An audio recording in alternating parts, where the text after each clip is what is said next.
All right, boys and girls, we have a book today called Franklin Plays the Game. We've read a couple of books about Franklin this year.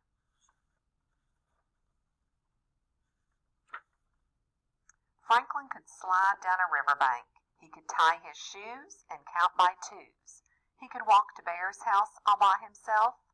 But Franklin couldn't kick a soccer ball straight. That was a problem, because Franklin wanted to be the best player on his team. He was having some trouble with it.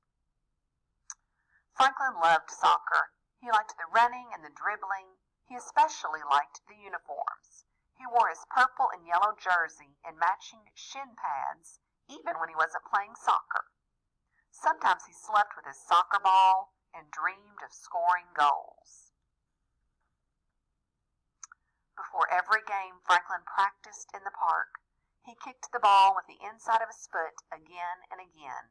He did warm-up stretches and cool-down walks. Still, Franklin had trouble. He couldn't run very fast, even without a soccer ball between his feet. And when Franklin kicked the ball, it never went where he intended. That means it never went where he wanted it to. Goose watched Franklin's ball fly into the bushes. "I'll never score a goal," said Franklin sadly. "Neither will I," said Goose. "I keep forgetting the rule that says I cannot use my wings unless I'm the goalkeeper.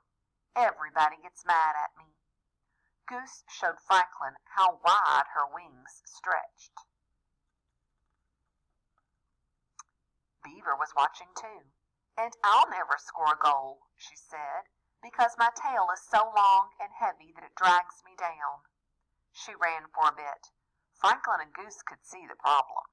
"No wonder we never win any games," grumbled Franklin. It was true. Franklin's team had not won a game all season. Bear's team won every game. Losing didn't bother Coach. She said the same thing before each game. "Let's have fun out there." Losing didn't bother Franklin's parents, who shouted, "Nice try," whenever Franklin got the ball. But it bothered Franklin a lot. "What's wrong?" asked Franklin's father. "I never score a goal," answered Franklin. "But you try, and you have fun," said Franklin's father. "That's the important thing." Franklin nodded. That's what all the grown-ups said. But he really wanted everybody to cheer for him. He wanted to score a goal. It wasn't only Franklin who felt that way. Each of Franklin's friends wanted to score a goal. But the harder they tried, the worse they played. Franklin forgot where to stand. Goose forgot what to do. Whenever the ball came to Franklin's teammates, they rushed toward it. Players tripped over feet and tails and long ears. They crashed into a heap. Coach helped untangle the players. "You have to work together as a team. You have to share the ball." But it wasn't easy to do. Their team lost again. It made the players feel sad. Franklin huddled inside his shell. Beaver tucked her tail, and Goose folded her wings. The other team crossed their field to shake hands.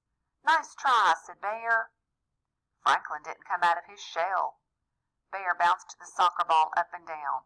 "Come on out, Franklin," said Bear. Franklin poked out his head. At that moment, Bear's ball was coming up. Franklin bounced the ball off the top of his head. It went flying straight to Goose. She spread her wings. "Saved!" Franklin shouted. Beaver was so excited that she flapped her tail up and down. "That's it!" cried Franklin. "What's it?" asked Bear. Franklin smiled at Beaver and Goose. "I think I know how we can score goals," he said, patting his head. "But it will take some teamwork." Every day until the next game, Franklin and the team practiced in the park. Coach helped them work on a special play. They giggled and laughed and dribbled and bounced. They played in the rain and slid in the mud. One day Bear came by. "What are you doing?" he asked. "Just having fun," said Franklin. He could hardly wait until the next game. It was time for the final game. The teammates huddled together. "Let's show them what we can do," said Franklin. But within the first minute of the game, Bear Bear's team scored a goal. "Team," said Coach, "it's time for your special play." Goose went into the goal. She used her wings as much as she wanted and made 3 spectacular saves. The crowd cheered. Goose spotted Franklin on the field and tossed the ball to him. It landed on Franklin's head. One strong bob, and Franklin sent the ball soaring to Beaver. With a swish of her tail, Beaver passed the ball to Rabbit. He lifted his big foot and kicked the ball into the net. Franklin's team scored. The teammates jumped for joy and hugged one another. For the rest of the game, they played their best.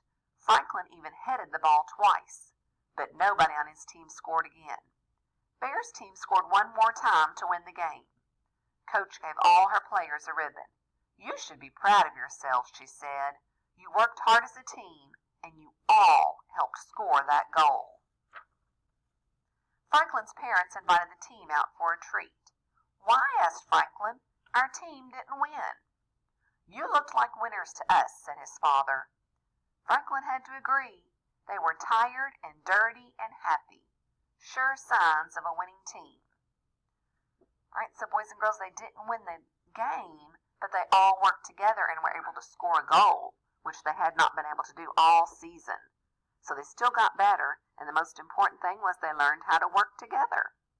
So that is called Franklin's Plays the Game.